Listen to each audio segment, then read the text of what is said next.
Welcome back to Keeping It Real with Tyler Smith. I'm Tyler Smith. Joined by me on my right is Chase Younts, host of Cut to the Chase Sports Podcast, coming to you live from Nationwide Arena today, covering the first round of March Madness. There are games going on other places today, not at Nationwide Arena. First day at Nationwide Arena will be tomorrow. Chase and I both will be here covering those games, talking about it, things like that. How you doing, Chase? I'm doing pretty good, man. Cannot complain. We are not too far from the madness beginning. The round of 64. Super excited for it, man. Best time of year. Absolutely. I think it's the best time of the year, and we're within minutes of the best time of the year. 20 to 30 minutes till the first tip-off between West Virginia and Maryland, and they've got a full slate from here on out for the rest of March and into early April. Yes, sir. This is great time of year, man. This is a good slate of games to start off the day with, and obviously 16 games today, 16 games tomorrow. Can't get any better than that. No, it's going to be a hectic weekend going in Friday, Saturday, Sunday even, this entire weekend. It's going to be a crazy weekend. My days were backwards. Today's Thursday, so we got Thursday, Friday, and Sunday of action, and Saturday too. So it's going to be a full slate from here on out. It's going to be bouncing every day, man. Yes, it will. Can't complain about it at all, man. Got the TVs on all over the place, upstairs, downstairs, outside, whatever you want to call it, man. They're everywhere. Games are going to be playing all over the place. Absolutely. You got to have multiple screens going on each television just to follow the action. You got the TV, the iPad, the phone, the laptop. Everything's running. Stealing your sister's laptop, whatever that might be. Back to the days when we were in school, we're going to grab all the laptops and Chromebooks we can, throw the games on, slide the phone in the book, something like that, just to keep up with the games. Because we all had that mean teacher who wouldn't throw the games on, man. What a great time that was, man. You talk about turn on the Chromebooks, and if you have that cool teacher that's like, I'll throw the game up later on in the class and stuff like that, and we'll just watch it, Like, you gotta love that time, but it was always like you were sneaking around something that was kind of illegal. You're like, oh, they're gonna outlaw March Madness, stuff like that. Not on my watch. I'm watching this game on my phone, computer, whatever type of device I have, man. You're not stopping me.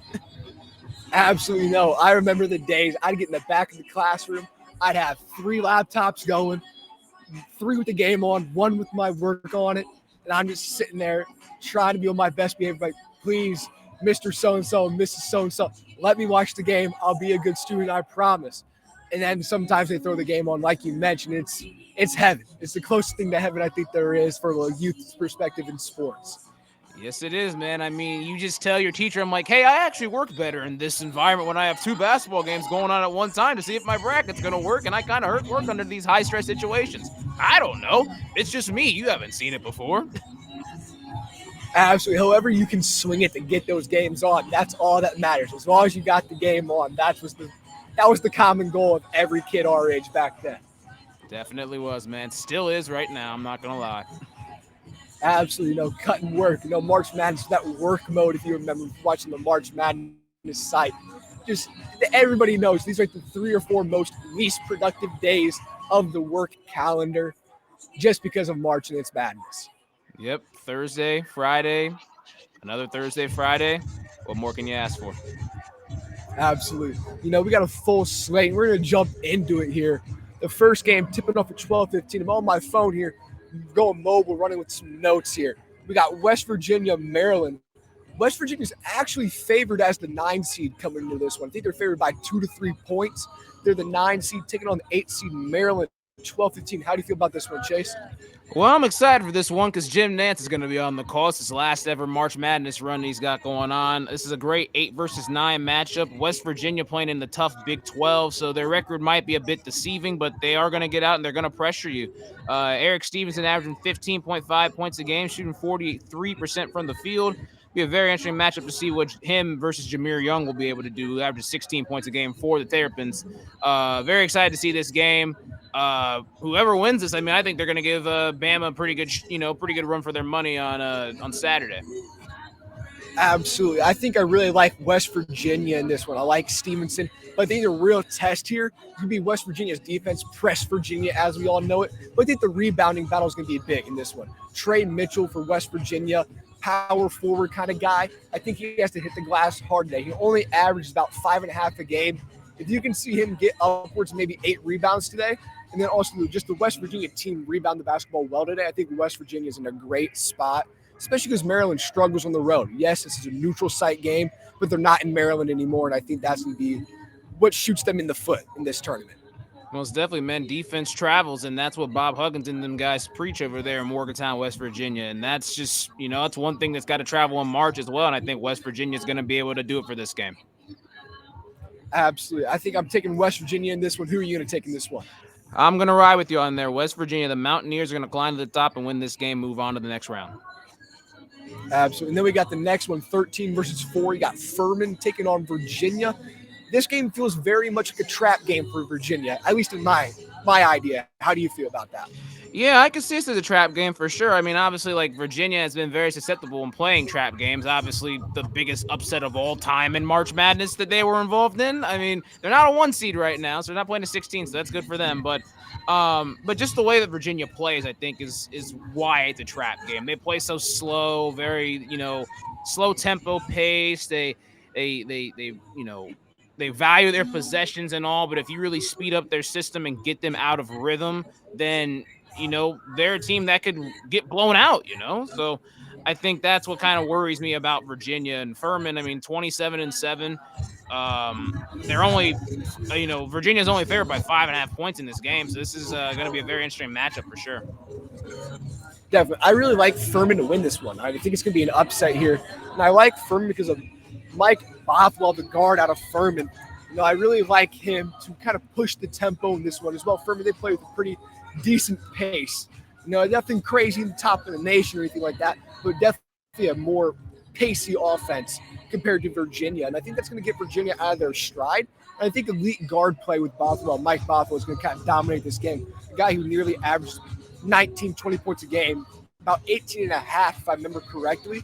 He can very well go for 23, 24 tonight and kind of be the reason why Furman gets over the top.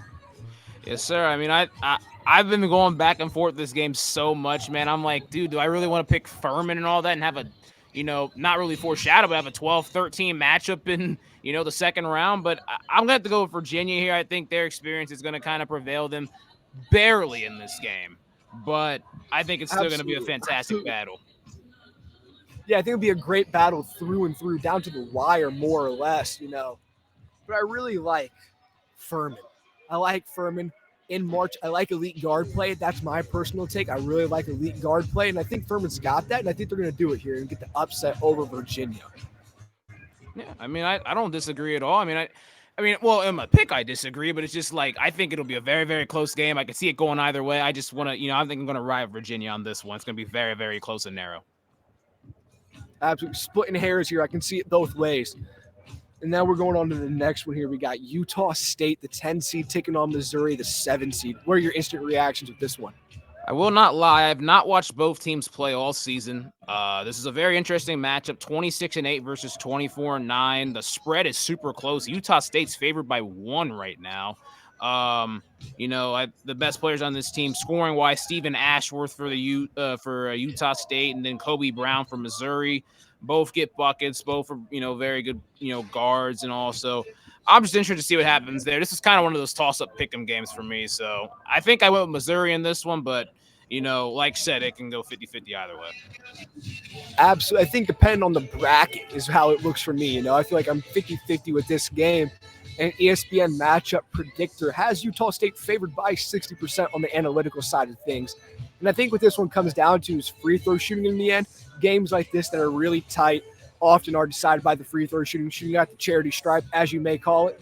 And, you have Stephen Ashworth, as you mentioned, nearly a 90% free throw shooter on the year. And that's going to be a guy come late game, Utah State, when they're inbounding the basketball. I mean, this is a basketball player. As soon as you inbound, you're trying to find that best free throw shooter immediately because they're going to get fouled. And I think he might be a guy that gets to the line and gets 6 to 7 points in the final minutes just by being consistent at the free throw strike. Putting your most reliable guys in clutch situations, especially in a time like March, that's the moment that they live for. That's the moment that they were trained to put into, So I think Stephen Ashworth is, if it comes down to that, I think Stephen Ashworth's going to live up to the hype there. Absolutely. We're going to move on to the next one. Kansas and Howard. A 1 taking on 16. Howard looking to be a little bit of a golden retriever today, taking on the Jayhawks.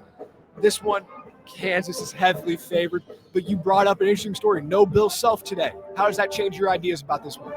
Well, I think I'm gonna have the same result come out that Kansas is going to win in nice fashion. But I think obviously it's significant that Bill Self's not there. He's one of the best. He's one of the best coaches in college basketball, one of the best coaches of all time. Not having a guy like that on your sidelines is obviously going to be different. For at least a game or so. Just Kansas has way too much talent. I mean, Howard's 22-12. Kansas, they got Jalen Wilson, first team All-American and all. Grady Dick's been playing really good. I think they're going to be just fine in this game, but it's still going to be, weird not seeing Bill Self on the bench for this game. I agree. I really think Kansas is going to win this one. Wilson and Dick are combined and play a great game tonight. But I think what really stands out here is this game is going to be a lot closer than anticipated with there being no Bill Self. That's at least my gut reaction, not seeing him on the sideline. We saw them get beat in the Big 12 tournament with no Bill Self. So I think they get by Howard here, but this game's a lot tighter than it really should be without their head coach.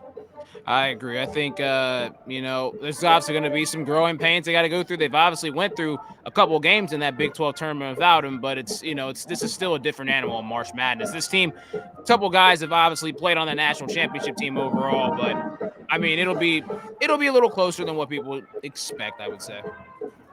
Absolutely. Looking to become the third team to go back-to-back in what's about 50-plus years. So a tall task, to say the least, and it doesn't help not having your head coach getting out of the gates here. Then we move on to this next one. Alabama taking on Texas A&M Corpus Christi. Had the opportunity to watch A&M Corpus Christi punch their ticket to the round of 64. Now, this is a team where I think Jackson, their guard, number 4, he's not their leading scorer by any means, but he's a crafty combo guard who's going to look to get to the rack. And Musiala, a guy undersized big, hits the boards pretty hard. Look for them to play well tonight, but I really think Alabama, Brandon Miller, and the boys just do way too much and move on in this one. Yeah, Corpus Christi got their ticket punched to the round of 64 to go down to Birmingham. They're going to need a round trip one and go back to wherever Texas A&M Corpus Christi even is. It's unfortunate. They're 16 seed playing against number 1 overall seed. Bama's too good. Bama's got depth every position, at all positions. This is going to be, Bama should control this game pretty much. They're favored by 25 in this. It's been a nice ride for Corpus Christi, especially getting their first tournament win and all, but I think Bama's just way too much for them.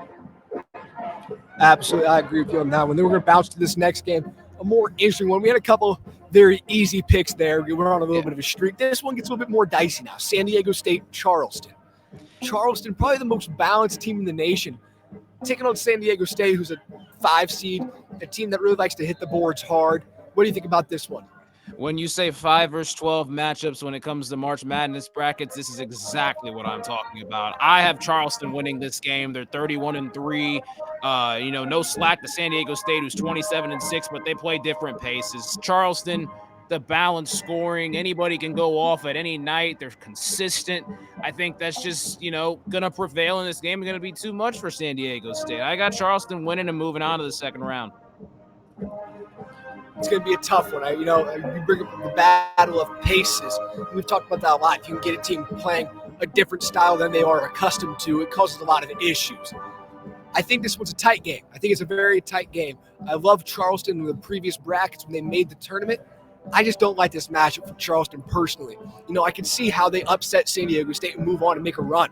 It's very well possible, especially with how balanced their lineup is. Not one dominant ball scorer. And you have a bunch of guys who can go out there and score the rocks. You got a couple guys go off for 15, handful of guys go off for 15 with this team realistically, rather than one guy go off for 25 to 30 points. But I think San Diego State just does enough to get by. I don't think they win this game pretty, but they do enough just to barely get by. That's all you got to do in March, man. You just got to survive in advance, as the great Jim Valvano had said. Absolutely, survive in advance. And then we move on to Princeton, Arizona, a game where Princeton just trying to survive, taking on number 2 seed Arizona. What are your gut reactions here? Well, I mean, when we were looking at, I think on my show on Sunday, we were talking about which 2 seeds most susceptible. I think we were going back and forth between Texas and Arizona, and this is a very interesting matchup. Princeton hasn't been in the tournament in quite a while. I mean, obviously, I think Arizona's going to win this game. I think they're going to be too much when it comes to a physical standpoint and athletic standpoint. But this game could be very sloppy to start, I will say. I think Princeton will keep it close in the first half, but I think Arizona's going to split away and win pretty handily in the second half.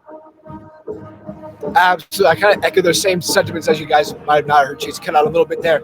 Might just be on my end. I'm not sure. But a sloppy brand of basketball can be played early. And I think it's going to be very well the case. I think Arizona does enough to prevail. Arizona, the 2 seed in this one. Watch out for Tubelis, the forward of Arizona. Arizona's got too much size, I think, which is going to outdo Princeton and move along quite smoothly. They'll pull away late in this one. Expect about 10 minutes left in the second half for Arizona just to start legging it out a bit and just pulling away. That's my personal thoughts. Yep, I completely agree with that for sure. And then we move on to number 8 seed versus number 9 seed, Illinois, Arkansas. 2 teams that have been a little streaky this season, SEC Big Ten matchup. Arkansas has 2 potential lottery picks taking on number 8 seed, Illinois. What are your first takes here? This is a tough one to predict. 8 versus 9, like you said. This is not the only Big Ten SEC 8 versus 9 matchup out there. Maybe it might be the next game we're talking about. But I think I got Illinois winning this game. Honestly, Arkansas, I mean, they've played pretty good basketball the entire season. Obviously they've gotten pretty far in the last couple tournaments, both to the Elite 8 back-to-back seasons. They've had a bit of a down year, but I think Coleman Hawkins for Illinois is going to be a bit too much. I think he's going to go off tonight. Yeah, I think Illinois is going to keep this one super tight. Didn't keep it super tight. But I just like the talent with Arkansas having 2 potential lottery picks this year going on to the NBA. I just think that's too much. I think Illinois looks like the better basketball team out there tonight, honestly. But I think Arkansas's talent does enough to win this first round matchup, and then they're going to get hammered in the second round. That's how I'm feeling about this Arkansas team, a team with some experience, but I think just the talent is going to do enough in this first round. But then after that, I think it's just going to run out for them. Once again, another one of those toss-up games in my book. I mean, either way it goes, I think the team that moves on is going to get smacked in the next round. Absolutely. And then we got another Big Ten SEC matchup, as you foreshadowed a moment ago. Iowa taking on Auburn, the 8-9 matchup there. How do you feel about this one? Well, man, I mean, this is an exciting one for sure. Iowa, when they're at Carver Hawkeye Arena, they shoot the lights out from the 3. They're not at Carver Hawkeye Arena. It's not an away game. It's obviously a neutral site game. This is just it's a very interesting clash. I mean, Iowa, they got bounced out of the Big Ten tournament early. They can score the basketball. Auburn can also score it as well. Bruce Pearl hasn't really been great and, a great tournament coach overall. He went to the Final Four a couple of years ago. This is a really interesting matchup. Auburn's favored by 1. Just weighing it back and forth, man. I think Iowa's going to get the victory tonight. So this is another toss-up. I agree. Another toss-up. I'm riding with your pick. I think Iowa wins this one. But on paper, Auburn looks like the much better team. Looking at their previous results, in the last 5, lost by Alabama by 5 in overtime. They played tough teams tight. They beat Tennessee. Tennessee's another team in this tournament, a 4 seed, if I remember correctly. And then they lost to Arkansas by 3. It's just going to be a team, I think, with Auburn. They look so much better on paper, but I think Iowa gets hot with that shooting that you mentioned a moment ago. They figure it out in the first round and get it done. Yep, I agree with that. I think Iowa's going to get their stuff right. I think they're going to move on. Absolutely. Then we go 12-5. Max Amos and the Oral Roberts Golden Eagles, if I remember right. Golden Eagles or Golden Flashes, one of the 2. One of them. I can't even remember myself. Taking on the man, Chase Younts, Duke Blue Devils, rocking the hat today. How do you feel about this one? Yeah, I mean, I'm not a Duke fan, but it's a nice hat. I got to give some sentiments out there for Duke.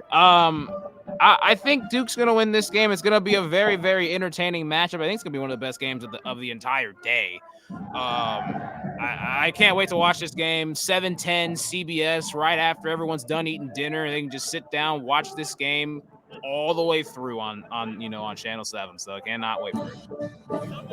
Absolutely. I think Kyle Filipowski and Duke get the W here. But Max Amos, he's going to go out loud. He's going to score 28 points tonight at least. at least 28 points. Okay. He's going to get face guarded all night long. I think he still gets it done. But Duke does enough to move on to that 7-10 spot. And Duke poised to make a deep run in this tournament, I do believe.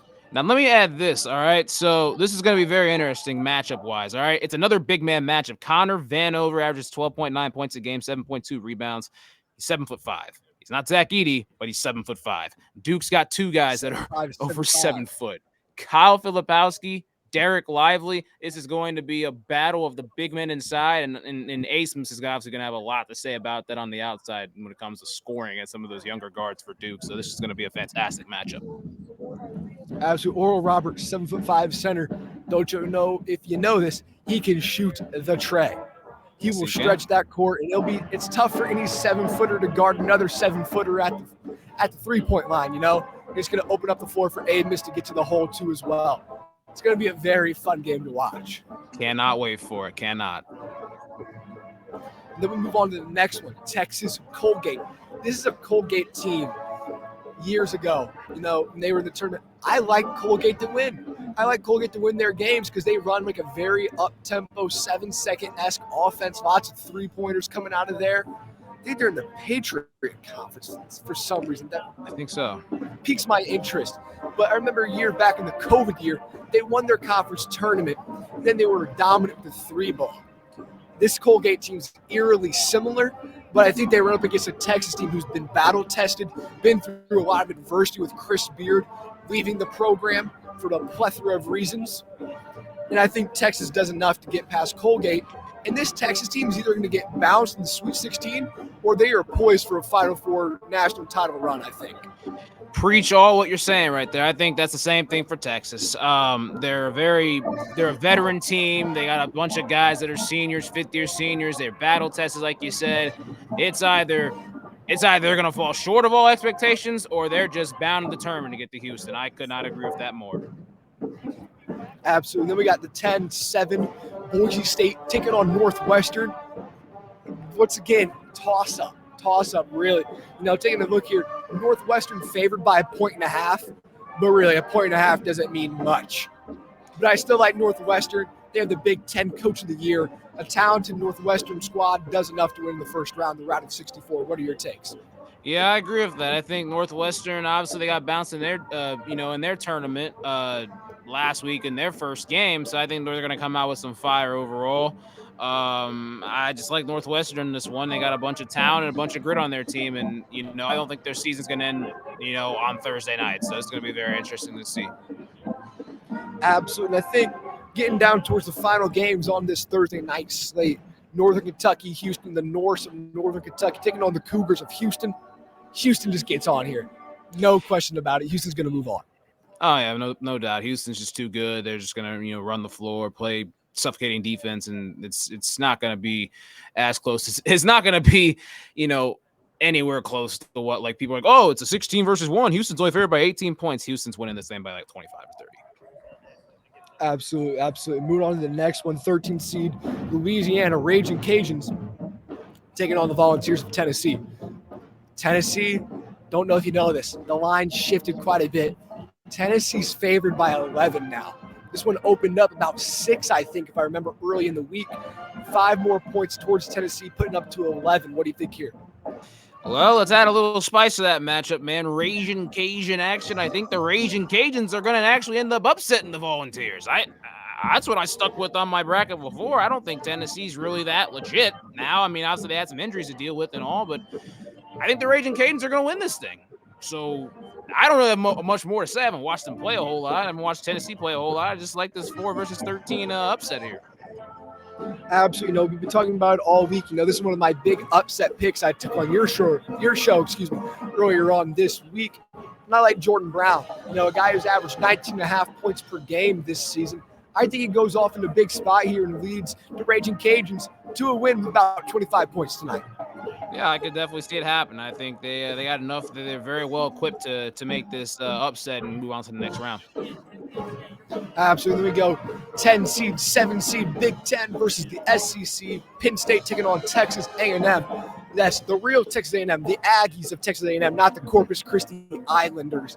Penn State not favored in this one. They're 2-point dogs. But I like Penn State to win this one. I like Jalen Pickett, saw on the big board last night. He's top 5 in the nation in assists, but he also can score the ball, 18 points per game. What do you think about this one? Yeah, I'm going to ride with Penn State. I think they're getting hot at the right time. I'm not too sure if they're going to make it to the Sweet 16 or anything like that, but I don't think their run's going to end this soon in March. I think they present a lot of they have a lot of firepower. They present some matchup problems that they're going to be able to exploit against Texas A&M, and I am excited to see what Jalen Pickett's going to do tonight. Absolutely. Then we go to the nightcap of this one, the UNC Asheville taking on UCLA. UCLA does plenty to get by this one. A lot of people are saying this is an upset game, trap game. I don't see it that way. I think UCLA can make a run in this tournament. I think they get bested by Gonzaga later on in this tournament, but I think they do enough to get past UNC Asheville tonight. What do you think here? Yeah, I think UCLA just got enough firepower overall. Jaime Jaquez having a fantastic season, second-team All-American. Tiger Campbell, Amari Bailey, they got to get some bigs back from injury, but I just think UCLA is well too equipped to be bounced this early. So I think they're going to come with their A game tonight, and I think they're going to win this ball game. Absolutely. Drew Pember of UNC Asheville will be fun to watch. A guy who averages nearly 22 points per game all year long. He'll be fun to watch. He'll keep his squad around in this one, but UCLA does enough to get out of this one. I think they win this one probably like 10, 15 points almost, really. Yep, I agree. I think UCLA just got too much to work with, and I think they'll be fine. Absolutely. Now the first games, these are going to be the games we're at here. We got Michigan State and USC on Friday, March 17th. How do you feel about this one? Well, I mean, I'm excited to see Tom Izzo coach in person for the first time and watch the Spartans. Obviously, they got bounced in their conference tournament pretty early, so I think they're going to come play with some firepower as well. Boogie Ellis, USC, 18 points a game, 44% from the field, shoots 81% from the foul line. This is going to be pretty exciting to see. 7 versus 10. It's a toss-up game, really. I like Michigan State in this one. They're favored by 2, but this should be a very good basketball game overall. Absolutely. I was talking to Lexi Alston, sideline reporter here from Michigan State, track and field star, former soccer player at Eastern Michigan. She really likes Michigan State in this tournament, as well as really likes Tyson Walker. She wanted to give me her prediction of 17.5+ points for Tyson Walker in this one. And I think Michigan State and Tom Izzo, as you mentioned, get it done. This is Izzo's month. It's March. And I think Michigan State does plenty to get by. Boogie Ellis will be fun to watch, but Michigan State does plenty to get past them. USC and the Trojans in this one. Yep, couldn't agree more with that. Then we got Kennesaw State taking on Xavier. Xavier, a team who I've kind of like sleepery kind of picked, Cinderella almost. You don't see Cinderella as a 3 seed, but they're a team who can make the Final Four. Their ceiling's the Final Four. Realistically, in the Elite 8 Sweet 16 appearance, I really like Xavier in this one. Yeah, they're a very scary team. I think, teams obviously don't want to get in their way and face them, but, I think Xavier's going to get this win tomorrow against Kennesaw State, and I think they're going to be in for a nice run this tournament. Absolutely. I like Xavier a lot, and be ready to hear the name Suli Boom quite a bit on the PA address if you're at that one. Suli Boom going to be doing his thing. Then we got UC Santa Barbara taking on Baylor. What do you think about this one? I think Baylor's going to win this game. I think they've been battle-tested this season as well. They're a 22-10 3 seed. It's a very interesting seed and record-wise, pairing. So it'll be interesting. I think Baylor's in for a nice tournament run as well. So I think they're going to beat UC Santa Barbara tomorrow. Absolutely. UC Santa Barbara, a team that's not too unfamiliar with the upset potential. But I think UC Santa Barbara does not get it done. They're going to lose to a tough Baylor team that's been battle-tested in the Big 12. A lot of people calling for Santa Barbara to get the upset here. Just a lot of that Big 12 bias out there, But I think Baylor does enough to get it done here. I do think they get upset in the next round, but I think Baylor does enough to beat UC Santa Barbara on Friday. Yep, I agree with that. And then we got VCU, St. Mary's College. I like VCU a lot coming out of the A-10. I'm a big A-10 guy, big Dayton Flyers fan. I've watched the Dayton Flyers tournament host be crushed by the VCU Rams. And I think what hurts St. Mary's here is they haven't played in like about a week and a half almost, it feels like. Their conference tournament, one of the first ones to conclude. It's been a while since we've seen this team. Yeah, it's been a while since we've seen this team. And the last time we saw this team, they got their ass kicked. So I think VCU is going to be, they're out there. They're fun, rejuvenated, all that. They just played not too long ago. I think they're going to play with a lot of firepower. I think it's going to be a 12-5 upset that we're looking out for. I think VCU is going to win this game. Absolutely. VCU going to do their thing in this one, I think. And watch them to pull ahead early. I think they pull ahead early and kind of carry the rest of the way. I think St. Mary's turns it on after an early VCU run, but I think the early VCU run is enough to give them that cushion to win this one. Yep, I agree with that. Then we go on. Marquette, Vermont. Just got done watching Vermont practice here behind me. As much as I want to root for Vermont, see that upset of the 15-2, I got to roll with one of my Final Four picks, and even sometimes my national champion, Marquette and Shaka Smart. Yeah, I think Marquette's playing, very inspired basketball. Shaka Smart's coaching very inspired basketball. I think they're going to make an inspiring tournament run and get to the Final Four, so they're not losing tomorrow. I got Marquette. I absolutely think Cam Jones gets it done. And then we got Pitt, Iowa State. Had the opportunity to watch Pitt. Here's my thing about Pitt. I really like Pitt. They run a lot of 4-round-1. They got a big 7-footer out of Spain who can shoot the 3 ball. I hope you can still hear me. I can. All right, you can still hear me? Yes, I can. All right, we're going to keep rolling. So we got Pitt, Iowa State. I like Pitt because they're a very guard-dominant team. They really go out there with 4 guards and a 7-footer who can shoot the 3 ball. They flip 2 7-footers. They're twin brothers out of Spain. I really like Pitt to win versus Iowa State. My only concern is Pitt needs to hit the glass hard. They got to hit the rebounding. That's their number one key thing coming into this one. That's their Achilles heel if I had to give them one. So they need to address the rebounding department early and often. But I think they do enough of their ball movement, their 4-guard-ish system, moving the ball around. And even that 7-footer, the 2 7-footers, they play like guards. They love to pass. They can shoot the 3. I like Pitt. They're older than the Oklahoma City Thunder, and I think they beat Iowa State. I agree with you there. I think Pitt's going to get this job done. They were in the first 4. I think they're going to do everything they need. I think they're going to, play well enough. I think they're going to get on the boards and take down Iowa State in this one. Absolutely. And then we move on. Creighton, NC State. NC State, a team that many are saying has no business being in the tournament, let alone not even playing in the first 4. And they take on Creighton, who's a preseason top 10 team. I think they're number 6, number 7. And I really like Ryan Kalkbrenner, the center for Creighton in this one. I think Creighton is a team I have going to the Elite 8 in many of my brackets. They're a team that's battle-tested. Their Kin Prom analytics prove it, and they passed my eye test as well. What do you think of this one? Yeah, I think Creighton's going to, not have many problems tomorrow against NC State. I think they're going to be good enough to get a pretty convincing dub over the 11-seed Wolfpack. Absolutely. Then the next one, UConn Iona. Rick Pitino trying to save his career, resurrecting his career at Iona, taking on the UConn Huskies, team out of the Big East. That Big East bias that a lot of people have been giving me kind of some slander for, I would say. I think UConn does enough to move on. I like their team. I like the system. 2 bigs, a couple great guards. I think UConn can make a deep run in this tournament. Yes, I agree with that. I think UConn's going to make a nice deep run. Adama Sanogo, 16.8 points a game. He shoots 78.1% from the foul line as a big, 7.3 rebounds a game. I think they're just going to be too much inside. Rick Pitino, nice, story to get back to the tournament. I think he's trying to move on to somewhere else. So I think his kind of time at Iona is just, well, we made the tournament. We're good. I'm going to go get a job somewhere else. I think it's a nice run to end right there for the Iona Gales. Absolutely. I think the Gales of Iona meet their match in this one. I think they lose. And also, I think partially because Pitino feels like he has a foot out the door already, trying to find that next job. So I think that does not help them at all. And then we're going to move on to the next one. The Fairleigh Dickinson University Knights taking on Zach Edey and the Boilermakers of Purdue. How do you feel about this one?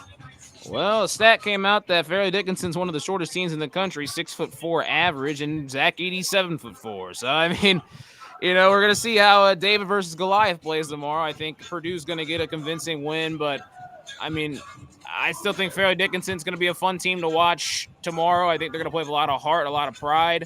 If they can get hot from the outside, this game could be pretty interesting in the first half. I think Purdue's going to get the victory overall and convincingly. Absolutely. I think it's a great story we have going on here with Fairleigh Dickinson University. talk with some of the guys. Head coach Tobin Anderson and their two stars, Dimitri Roberts and Singleton, all came from Division II St. Thomas Aquinas. I think last night they improved to what's 14-5 or 15-5 in their 5 years together in the postseason. That trio's been dominant. Head coach, two ball players.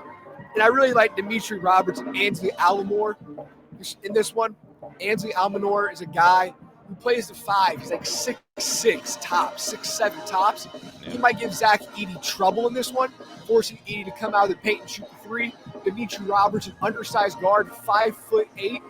I really like FDU, how they move the ball around. It's a great Cinderella story. If I had to give a 16 seed pick of who upsets a 1 seed, it's fairly Dickinson University Knights being the 16 seed to upset a 1 seed. Does it happen? I don't think so.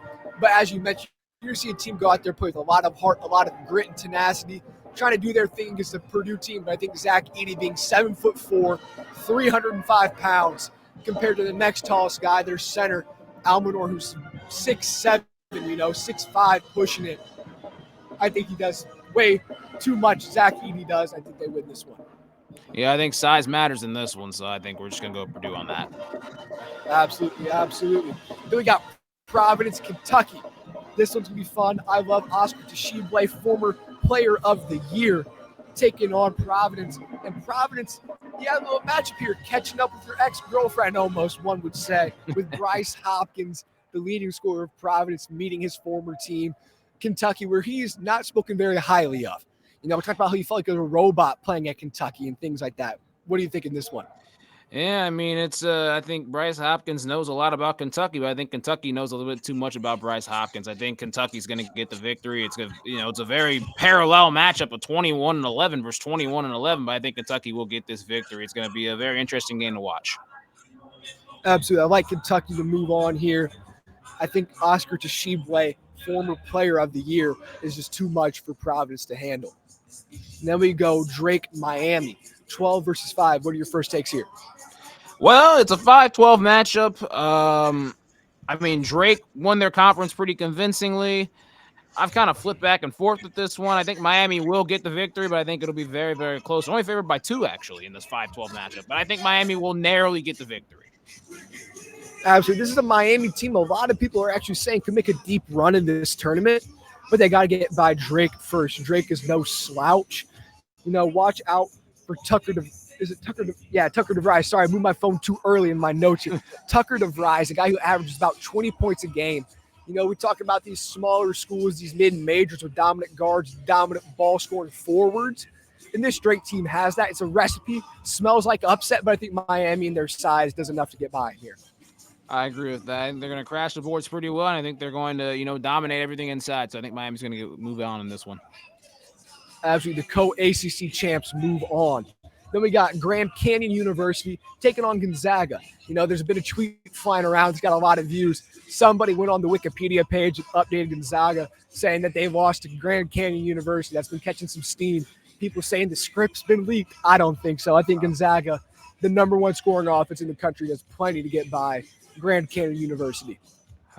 People love talking about scripts, this and that. It's not Hollywood, but it sure as heck seems like it's Hollywood in March. So I don't know. I mean, Grand Canyon, it seems like they're in the tournament here and there all the time.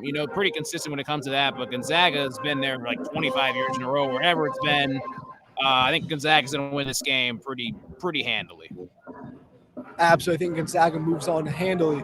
Then we have FAU Memphis. This is arguably, to a lot of people, one of the more entertaining games on the slate, or at least on paper. It looks like it will be one of the most entertaining games. What do you think here? My goodness, I cannot wait to see this matchup, man. 31-3 versus 26-8. Both teams are conference champions. Man, I mean, this is another toss-up. I think Memphis is going to win. I think they got a little too much overall. It's going to be a very fantastic basketball game. Late tip, 9:20. I can't wait for this. Absolutely. I think Memphis, as you mentioned, conference champion of the AAC, the American Athletic Conference. I think they get enough to do well in this game. I think they win. I think they win this one. Kendrick Davis, leading of the most dominant scoring duo in the country. I think Kendrick Davis leads the Memphis Tigers to a win, getting Penny Hardaway his first conference title a week ago, and now getting him another March Madness win, which I think is a really big step for this Memphis Tiger program. Most definitely. I mean, I think and if they win this game, they're right in line to have an upset over Purdue potentially. So this is going to be a very interesting game on Friday. Absolutely. I agree with you there. I like Memphis to upset Purdue in the next round, honestly. And I don't think if Memphis gives them Memphis could give them their best shot. And if Memphis doesn't win it, I think Duke does it next. But Duke or Memphis are poised to upset Purdue, in my personal opinion. I agree with that. Next game we got here is going to be Kansas State taking on Montana State. 3 versus 14. What do you think here? Well, there's always an interesting matchup when it comes to this. I think, it's so hard to look at this. Kansas State's a 9-loss 3 seed. Obviously, I didn't really have a whole lot to play into it, but man, something's telling me Montana State's going to win. I don't know what it is. It's not a script. It's nothing like that, but something was telling me the last couple of days Montana State was going to win this game. I'm going to go with Kansas State. They got enough, but it's going to be a very entertaining 3 versus 14 matchup. I'm excited for this one as well. I agree here. I'm going to roll with Kansas State with my pick, but Raekwon Battle of Montana State is a guy you got to watch out for. 18-ish points per game, can do it from all 3 levels. Somebody to watch out for here from Montana State. If Montana State gets the win, it's because Raekwon Battle goes off. And I think that's what it does. I think Keontae Johnson of Kansas State has himself a night. In my pick of how they win, I think it's because of Keontae Johnson. But if Montana State wins, it's going to be because of Battle going off and Johnson having an ice-cold night from the field. Going to be a big battle for sure, I'll tell you that. I absolutely love what you did there with the name, too. Bringing up our 13-4 Kent State Golden Flashes. Kent read, Kent write, Kent State taking on IU Bloomington Hoosiers. I can make that joke. I got friends at Kent State. IU versus Kent State. What do you think here? Well, I'll tell you this, Kent, they're not going to move on. I'll tell you that. I think Indiana's going to the Final Four. I think Indiana's got a good enough team to do that. They can't move on. So they got a good team, though. Sincere Carey, the best player on that team. He's fantastic, sensational in the MAC championship. 17 points a game, 41% from the field, 80% from the foul line. But I think Trace Jackson Davis and them are just going to be way too much in Indiana. Absolutely. I think IU, Bloomington, Trace Jackson Davis, they're going to move on. Can't read. You know what they can do? Can't read, can't write, Kent State. They can go home in the round of 64. They can, but, indeed. I guarantee you, Kent State's going to get the upset. We're both going to get cooked for this. But yeah, we might. Hopefully we don't. Hopefully we don't. Hopefully not. But that's how you know you made it, if you're getting roasted on your own takes here. Then we got the last game, the nightcap here. Arizona State and TCU.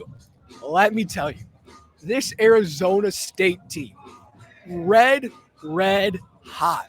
Oh, my God. Shot 75% from the field in the first half. I think they had 52 points in the first half. I think they went to the halftime break, 52-26, 53-26, something like that. Outrageous. Just stomped on Nevada. I was actually looking forward to talking to Nevada's head coach. I was going to ask him a question about his time at Manchester College. Didn't get a chance because Arizona State thumped him that hard. What do you think here? Well, that Arizona State Trident, man, that thing is burning hot. It is scorching from the outside from 3, man. My goodness, they were cooking last night. I think they're gonna continue to keep that going. I don't know, man. It's interesting. It's so hard not to pick this team because they're so hot, but you've seen it in the past. A team gets hot one night, they get cold the next night. I don't think that's going to be the case with Arizona State. I think they're a pretty veteran team overall. They had a couple of former Ohio State players on their team, Alonzo Gaffney, Luther Muhammad. They got Frankie Collins, former Michigan guard. So, they got a bunch of Big Ten guys on their team. I think Arizona State's going to get the dub in this. I think Arizona State does get the win here. Arizona State, not a bad place to go to college, if I do say so myself. Got that right. And I think they do a great thing here. They did well in the transfer portal. I think they do their thing. They think they get the win. And it's just one of those things where if you see a team play so great, so red hot, and you expect them to cool off come second half, they shot 64% in the second half. So, it wasn't 75%, but you also got to think they took their foot off the gas to an extent, but they dominated that one. And I really think that continues here. I think they're red hot. They're electric. And the Sun Devils, who are scorching hot, go scorched earth here and beat the TCU Horned Frogs. And I don't think it's a contest in this one. TCU's favored in this one, but don't be surprised if the Arizona State Sun Devils blow out the Horned Frogs here. Yeah, I mean, this is the nightcap game. I think they're going to put TCU to bed pretty early before this game is even started. Absolutely. UD Arena last night emptied out at halftime just because Sun Devils were doing their thing. And I expect them to continue doing that thing. And this might be a team, if they continue to play at that red-hot, scorched earth mentality, they could make a deep run. They could be the UCLA of old who was in the first four previously a couple years back, who made that Final Four run. Yep, I mean, we're going to see what happens with it. It could definitely happen. Absolutely, can never rule it out. But that is the first round kind of preview, recap, whichever you want to call it, analysis and breakdown. What's one thing you want to send everybody home with? Maybe a pick, maybe something. What are you feeling here? Well, I'll tell you this. The favorite game on this slate, I love Duke Oral Roberts tonight at 7-10. Upset pick. Man, Charleston. I think Charleston's going to get the victory. That's kind of the things I would give the takeaways for the people watching. Absolutely. I think I'll give you two upset picks here for myself. I'll give you Furman over Virginia. And then I'll also give you another one. I like the 13-4 upsets a lot in this round. And I'm going to give you Louisiana over Tennessee. And I think my most entertaining game, most fun to watch game, very well could turn out to be this Purdue-Fairleigh Dickinson game. But I'm going that route because I did originally have Oral Roberts Duke as my most entertaining game. Just because it's always fun to see that seed do their thing. And, I got to watch them last night. That Demetri Roberts kid has a chip on his shoulder, 5'8" guard, can absolutely ball. Watch him doing his thing at the three-point line, coming off a ball screen, pulling up from range, but also with a killer step back as well. Most definitely. It's going to be a fantastic matchup to watch. Cannot wait for all these games. Absolutely. Chase, appreciate you joining on with me today. Once again, Chase Younts, host of the Cut to the Chase Sports Podcast. He'll be here in Columbus with me tomorrow. Was it correct? Tomorrow, right? Yep, tomorrow. Yep. We'll be able to catch up, chop it up a bit, talk about the games. We'll get some more content coming to you from my channel and his channel as well. It's been a pleasure. Chase, as always, my man, thank you for coming on. Most definitely, man. Always a pleasure to be on the show, man. Appreciate it. Absolutely. Everybody out there, take care. Thank you for listening to Keeping It Real with Tyler Smith and Chase Younts, host of Cut to the Chase Sports Podcast. Yes, sir.